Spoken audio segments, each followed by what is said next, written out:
ಅಧ್ಯಕ್ಷೆ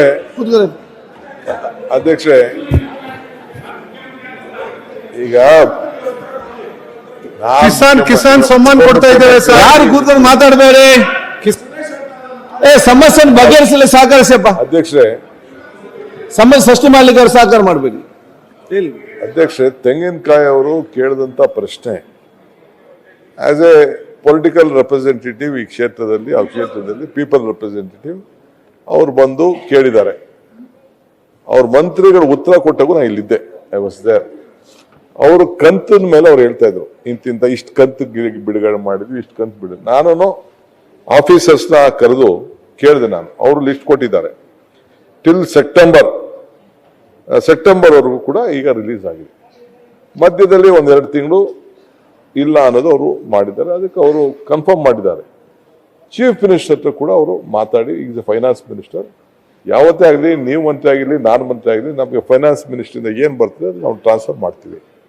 ಅವರು ನಮ್ಮ ಸ್ನೇಹಿತರು, ನಮ್ಮ ಸುನಿಲ್ ಯಂಗ್ ಲೀಡರ್, ಅವರು ಸರ್ಕಾರ ದಿವಾಳಿ ಆಗ್ಬಿಟ್ಟಿದೆ ಅಂತ ಒಪ್ಕೊಳ್ಳಿ ಅಂತ ಹೇಳ್ತಾ ಇದ್ದಾರೆ. ಆಯ್ತು, ನಿಮ್ಮ ಭಾವನೆ ಏನ್ ಬೇಕಾದ್ರೂ ಇರಲಿ. ಈಗ ನೀವು ಮಂತ್ರಿ ಇದ್ರಿ, ಒಂದು ಬಜೆಟ್ ಮಂಡಿಸಿದ್ರಿ, ನಿರ್ಮಲಾ ಸೀತಾರಾಮನ್ ಬಜೆಟ್ ಮಂಡಿಸಿದ್ರು, 5,300 ಕೋಟಿ ರೂಪಾಯಿ ಕೊಡ್ತೀನಿ ಅಂತ ನೀವು ಮಾತು ಕೊಟ್ರಿ, ಅದು ಕೊಡ್ಲಿಲ್ಲ. ಇಲ್ಲಿ ಬೊಮ್ಮಾಯಿ ಗೌರ್ಮೆಂಟ್ ಬಂತು. ಒಂದ್ ನಿಮಿಷ ಇರ್ರಿ, ಕೇಳಿ ಸ್ವಾಮಿ, ನಿಮ್ದೆಲ್ಲ ಕೇಳಿದ್ವಿ ನಾವು, ಕೇಳಿ ಒಂದ್ ನಿಮಿಷ.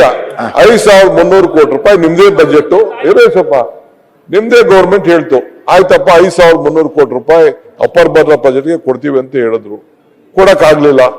ಇಲ್ಲಿ ನರೇಗಾ ದುಡ್ಡು ಇವತ್ತರೆಗೂ ಕೂಡ ಕೋಟ್ಯಾಂತರ ರೂಪಾಯಿ ಕೊಡಬೇಕು.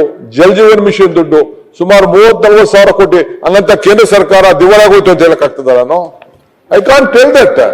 V are there. ನಾವು ಏನು ಮಾತು ಕೊಟ್ಟಿದ್ದೇವೋ, ಯಡಿಯೂರಪ್ಪನವರು ಹೇಳಿದ್ರು, ಒಂದು ಕಾಳು ಕಡಿಮೆ ಕೊಟ್ಟರು ನಾವು ಇಸ್ಕೊಳ್ಳೋದಿಲ್ಲ ಅಂತ ಹೇಳಿದ್ರು. We are committed to it. ನಮ್ಮ ಗ್ಯಾರಂಟಿನೇ ನೋಡಿ ಇಡೀ ದೇಶದಲ್ಲಿ ನೀವು ಫಾಲೋ ಮಾಡಿ. ಬಿಜೆಪಿ, ಇಡೀ ಬಿಜೆಪಿ NDA ನಮ್ಮನ್ನ ಫಾಲೋ ಮಾಡ್ಬಿಟ್ಟು ಈಗ ನೀವು ಎಲೆಕ್ಷನ್ಗಳನ್ನ ಗೆದ್ಕೊಂಡು ಬರ್ತಾ ಇದ್ದೀರಿ. ನಮ್ ಗ್ಯಾರಂಟಿ ಇಲ್ಲ ಅಂದ್ರೆ ನಿಮ್ ಎಲೆಕ್ಷನ್ ಗೆಲ್ಲಕ್ ಸಾಧ್ಯ ಆಗ್ತಿರ್ಲಿಲ್ಲ. ಇವತ್ತು ಕೂಡ ನಾವು ಹೇಳ್ತಾ ಇದೀವಿ ಅಧ್ಯಕ್ಷರೇ,